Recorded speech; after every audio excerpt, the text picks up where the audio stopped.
आज प्रमिला को लड़के वाले देखने आ रहे थे, इसीलिए प्रमिला की माँ वंदना उसे समझा रही थी कि देख प्रमिला, कल तुझे लड़के वाले देखने आ रहे हैं तो तू लड़के वाले के सामने ज़्यादा ना बोलना।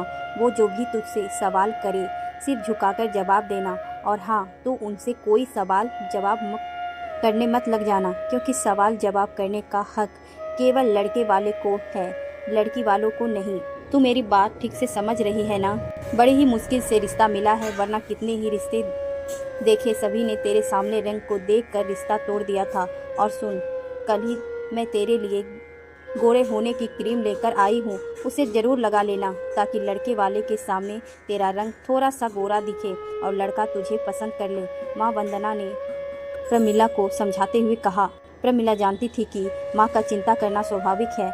हर माँ बाप को जैसे ही बेटी बड़ी होने लगती है उसकी शादी की चिंता सताने लगती है, और माँ की सबसे ज़्यादा चिंता जब बढ़ जाती है तब बेटी का रंग सांवला हो, क्योंकि आजकल सभी को सुंदर बहू चाहिए होती है।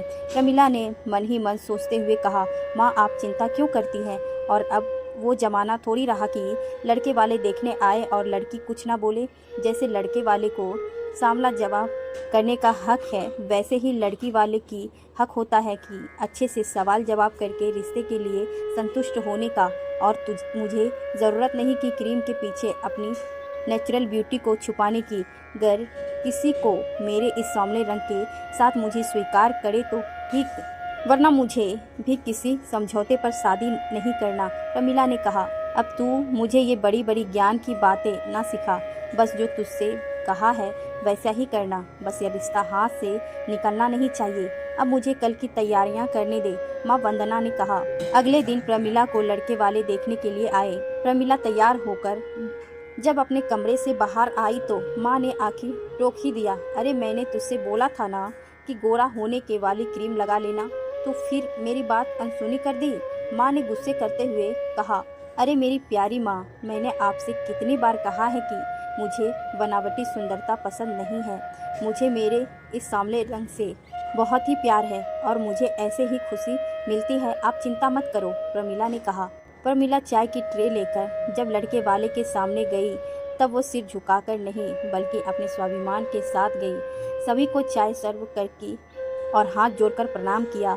लड़के वाले की तरफ से आए लड़के के माँ बाप प्रमिला को एक नज़र से ही देखे जा रहे थे और दोनों आपस में कान में फुसाफुसी कर रहे थे। प्रमिला की माँ ने बात छेड़ते हुए कहा, मेरी बेटी घर के सारे कामों में निपुण है और साथ ही इसे कढ़ाई बुनाई व सिलाई का कार्य भी आता है, और पढ़ाई में तो अव्वल है ही। अभी इनने MA का फॉर्म भरा है।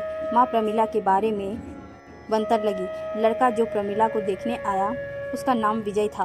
अब विजय भी प्रमिला से सवाल जवाब करने लगा कि क्या तुम शादी के बाद आगे पढ़ना चाहोगी? क्या तुम मेरे माँ बाप की सेवा कर पाओगी? तुम सरकारी जॉब या प्राइवेट जॉब कौन सा करना है? विजय ने सवाल किया। प्रमिला ने कहा, मैं शादी के बाद भी अपनी पढ़ाई जारी रखना चाहती हूँ और जॉब भी करने की इच्छा है। कोई ज़रूरी नहीं है कि सरकारी नौकरी ही हो, प्राइवेट नौकरी भी करने में भी। और रही माँ बाप की सेवा की बात, तो अगर आप मुझे सपोर्ट करेंगे तो ज़रूर करूँगी। और शादी के बाद बहू और बेटे दोनों की जिम्मेदारी होती है माँ बाप की सेवा करना, केवल बहू की नहीं, प्रमिला ने जवाब देते हुए कहा। माँ बार बार प्रमिला की तरफ इशारा कर रही थी चुप रहने का। हे भगवान, ये लड़की तो कैसी चहक चहक कर बोलती है, विजय की माँ ने मुंह बनाते हुए कहा। विजय को प्रमिला पसंद थी, लेकिन उसके माता पिता ने कहा, देखो मोहनलाल जी, तुम्हारी बेटी का रिश्ता कई जगह से टूट चुका है सांवले रंग के कारण। अब प्रमिला को हमारे घर की बहू बनाने में हमें कोई ऐतराज़ नहीं है, लेकिन लेन देन की भी बात हो जाती तो अच्छा रहता। आप तो जानते ही हैं, बेटे को पढ़ा लिखा कर सरकारी नौकरी करवाई है, पढ़ाई लिखाई का खर्चा और भी कितना खर्च हो जाता है। शायद आप मेरी बात अच्छे से समझ रहे होंगे, विजय के पापा दुर्गा प्रसाद जी ने कहा। आप जो कहेंगे मैं देने को तैयार हूँ, बताइए आपकी क्या क्या मांगे हैं, प्रमिला के पिता ने हाथ जोड़ते हुए कहा। यह शब्द सुनकर विजय के माता पिता के चेहरे पर खुशी सी छा गई। उन्होंने कहा, देखो जी, वैसे तो हमारी कोई मांग नहीं है और जो कुछ भी दोगे वो अपनी बेटी को दोगे, इसीलिए गलत मत समझना। बस घर का सारा सामान 10 तोला सोना और 15 लाख नगद, विजय के पापा दुर्गा प्रसाद ने कहा। नहीं नहीं पापा, मुझे यह सब नहीं चाहिए। मुझे तो प्रमिला जैसी सुशील व संस्कारी जीवन साथी चाहिए जो अपने प्यार प्रेम से मेरे घर का रोशन कर दे। विजय ने कहा, तू चुप कर, तुझे समझ नहीं है अभी की रिश्ता कैसे तय होता है। बीच में ही विजय की मम्मी ने कहा। प्रमिला उन लोगों की मांग सुनकर विरोध करते हुए बोली, ओहो, तो आप लोग मेरे इस सांवले रंग की कीमत लगा रहे हैं, या फिर तुम लोग अपने बेटे की कीमत लगा रहे हो। तुमको इतना सब देने से अच्छा है मैं जीवन भर अपने माँ बाप की सेवा करूं और उनके साथ ही रहूं। तुम लोगों ने मांग कर दी कि यह सब चाहिए, कभी सोचा है बेटी के बाप को यह सब देने के लिए अपने जीवन भर की कमाई लगानी पड़ेगी और फिर बाद में आप लोगों की और मांगे बढ़ती ही जाएगी। इसीलिए मुझे तो मेरे माता पिता ये से यह कुछ भी नहीं चाहिए और मुझे आप जैसे लालची लोगों के यहाँ बहू बनकर जाना स्वीकार नहीं है। कहीं और जाकर अपने बेटे की बोली लगाना। प्रमिला ने सीधे मुंह जवाब दिया, तुम हद से ज़्यादा बोल रही हो लड़की, जरा अपनी शक्ल आईने में देखना। तुझे कोई भी लड़का शादी करने के लिए राजी नहीं होगा, विजय के पिता ने कहा। तभी विजय ने भी प्रमिला के साथ देते हुए कहा, मुझे प्रमिला पसंद है और मैं प्रमिला से शादी करूंगा और मुझे दहेज के रूप में सिर्फ और सिर्फ आप लोगों का प्यार अपनापन से भरा आशीर्वाद चाहिए। मेरे लिए प्रमिला सर्वगुण संपन्न जीवन साथी है जो अपने लिए अपने परिवार के लिए लड़ सकती है और मैं दहेज के रूप में अपनी ज़मीन को मरने नहीं दूंगा। अगर मैं शादी करूंगा तो प्रमिला से करूंगा, अन्यथा नहीं करूंगा। विजय ने भी अपना फरमान सुनाते हुए कहा।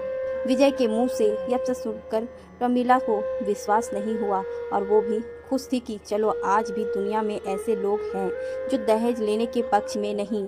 और सबसे बड़ी बात है कि मेरे इस सांवले रंग से प्यार है। प्रमिला भी विजय को मन ही मन अपना जीवन साथी मान चुकी थी। विजय दुर्गा प्रसाद की इकलौता बेटा था। इकलौता बेटे की बात भला पिता कैसे टाल सकते थे। अपने बेटे के फैसले के आगे पिता को अपनी मांगे वापस लेनी पड़ी और कहा, मेरे लिए तो बेटे की खुशियां से बढ़कर कुछ नहीं, हमें भी प्रमिला पसंद है। विजय के पिता ने माफ़ी मांगते हुए कहा। प्रमिला और विजय की रिश्ता तय हुआ और कुछ दिन बाद उनकी शादी हो गई। प्रमिला और विजय एक दूसरे को जीवन साथी चुनकर खुश थे, क्योंकि जीवन साथी ऐसा होना चाहिए जो गलत बातों का विरोध में आपका साथ दे, गलत को गलत और सही को सही करने की हिम्मत रखता हो और दोनों के विचार मिलते हो।